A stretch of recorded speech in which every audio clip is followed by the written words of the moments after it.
I'm Amanda Hughes, and I'm joined by Neil Elliott. Neil Elliott.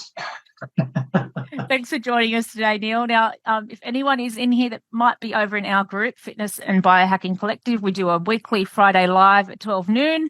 So we're in here at the fair today, and we're answering a question that a lot of people have but might not know the answer to. If you're on a weight loss program, do you have to cut carbs to lose weight? So, Neil, you're the nutrition expert. Let us know. Do we have to cut carbs to lose weight?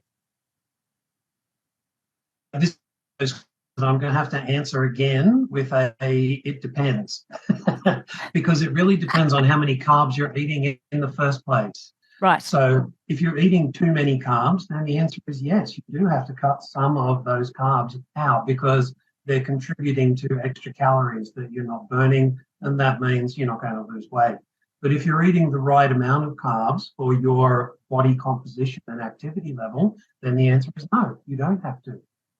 Okay, so that brings us back, because this is part of our macro and micro series. We're talking about macronutrients and micronutrients, carbs being a macronutrient.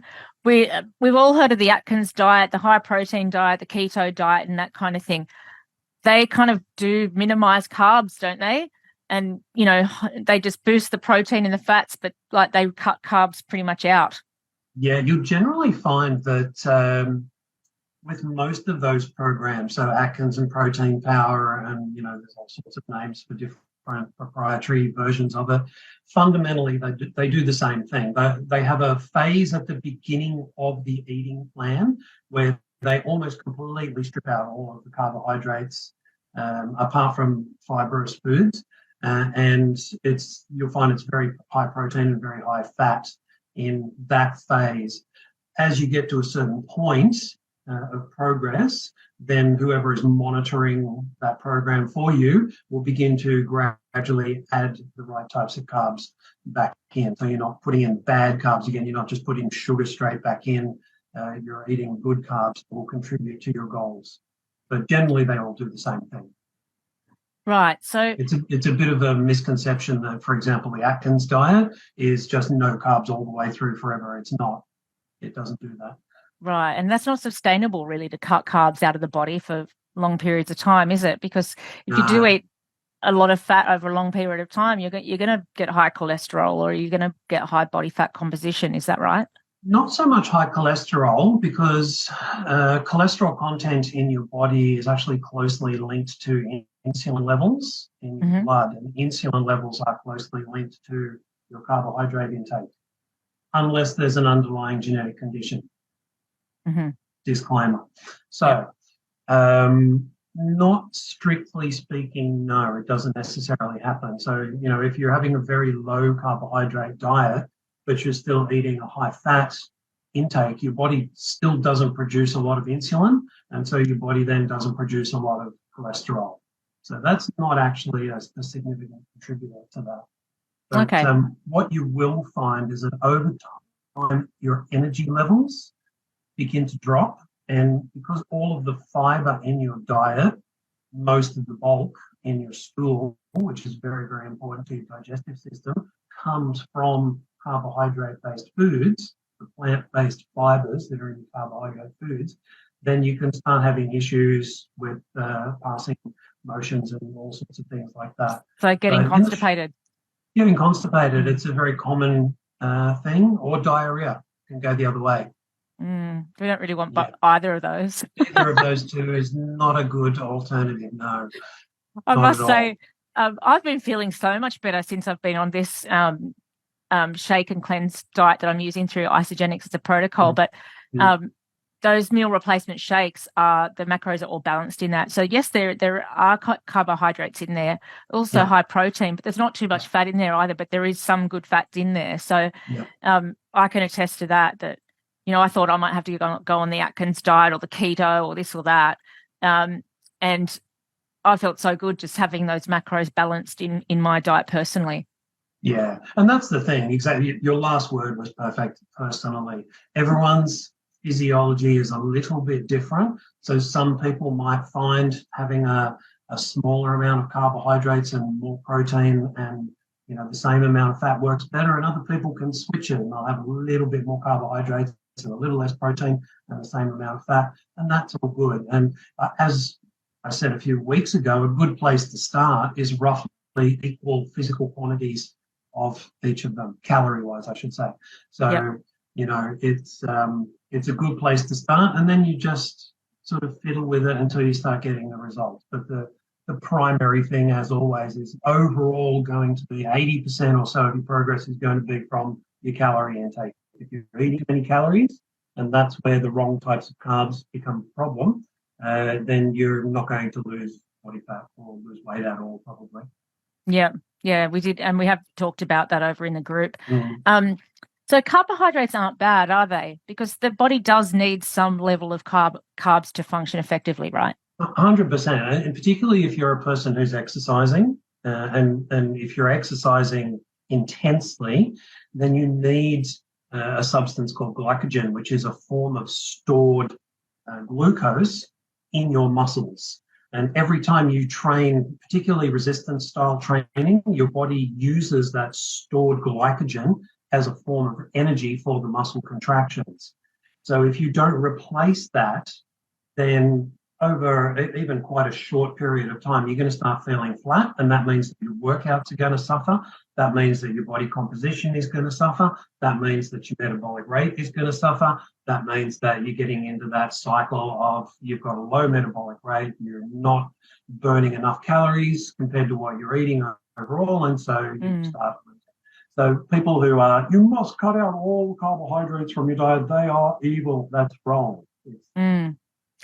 Have you heard of so the I quit sugar craze that went through a few years ago? You can't quit sugar completely though, can you? Not really, in Western society. It's very difficult to get away from it these days. But you said the body does need some levels of sugar to produce glycogen. Yes, and if you're eating fruit and vegetables, healthy fruits and vegetables, that's enough.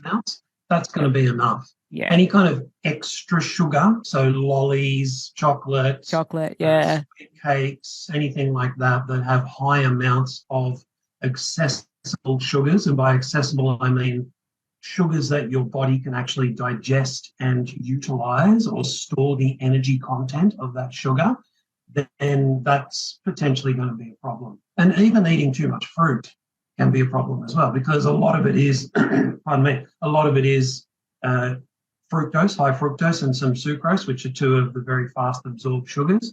So if you're eating too much of that in an unbalanced plan, then you can have issues there as well. So it's important to understand what the differences are.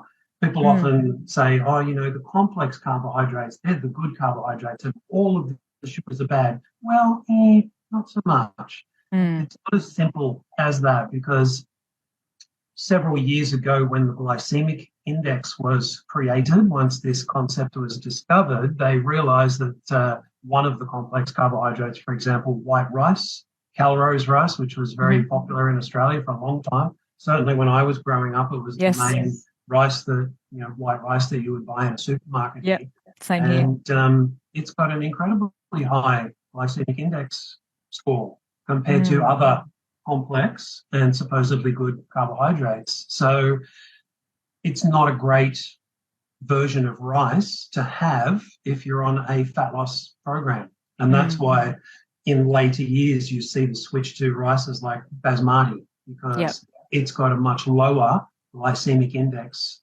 rating.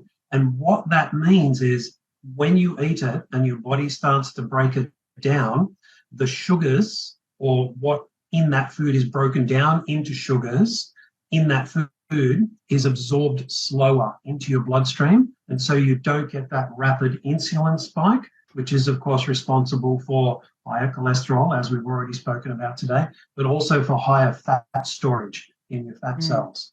And so if you can keep in your eating plan the foods that you're eating, creating a relatively level scale of blood sugar, even when you have a meal, it will go up, but it shouldn't be this high peak and this low trough and this high peak and this low trough. Right. What you'll find is you have much better control over whether your body's going to gain weight or lose weight, and also much better control over your appetite, which means you're not going to want to snack as much, and Yep. that can be a big issue for people.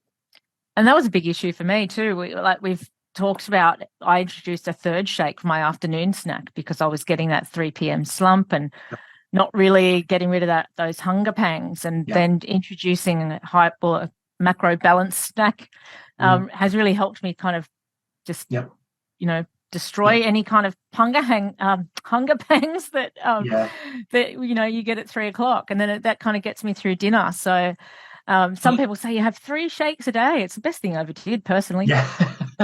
Well, it's interesting because we both grew up in a Australian suburban culture of 3 square meals a day kind of thing. You had breakfast, you had lunch, you had dinner, and that was pretty much it. But, there's anywhere between 6 and 8 hours between any of those meals, and for most people, again, it's not easy to manage your hunger in between if food is readily available, which it is now. You can go to the corner shop or Coles or Woolies or whatever and just buy $1 worth of chocolate or some other sugar and shovel that down, and you're just not helping yourself.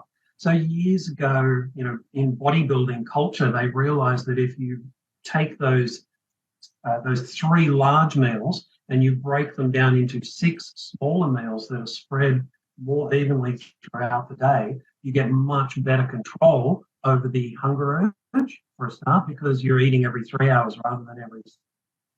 So blood sugar levels are more stable because you're getting a regular input of food, and you're also getting a regular input of protein because your body doesn't store protein, dietary protein, in the same way that it stores carbohydrates as glycogen in your muscles and in your liver too. And excess carbohydrates in your diet are also converted into triglycerides, which is, if you think of the name, triglyceride is 3 sugars, but it's a type of fat technically. And then triglycerides as a fat are stored in your fat cells. So, there's this flow-on effect from having 6 smaller meals throughout the day that is much more beneficial, or 5 or 6, much more beneficial for people who are looking to either maintain or lose body weight. It's amazing that you just think you can't just go down to the shops and buy something off the shelf like an OptiSlim or something like that and expect long-term results. I know one of my neighbours, he's been doing the Man Shake and he's had some great results with that, but I don't know whether that is a sustainable thing for him to do.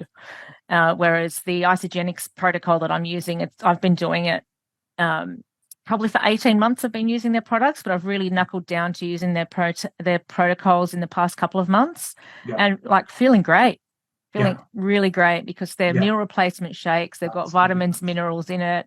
It's macro balanced.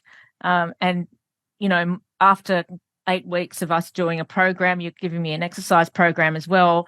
And we have that goal of me reducing my body fat percentage by 1% a month. I'm feeling fantastic after almost 8 weeks.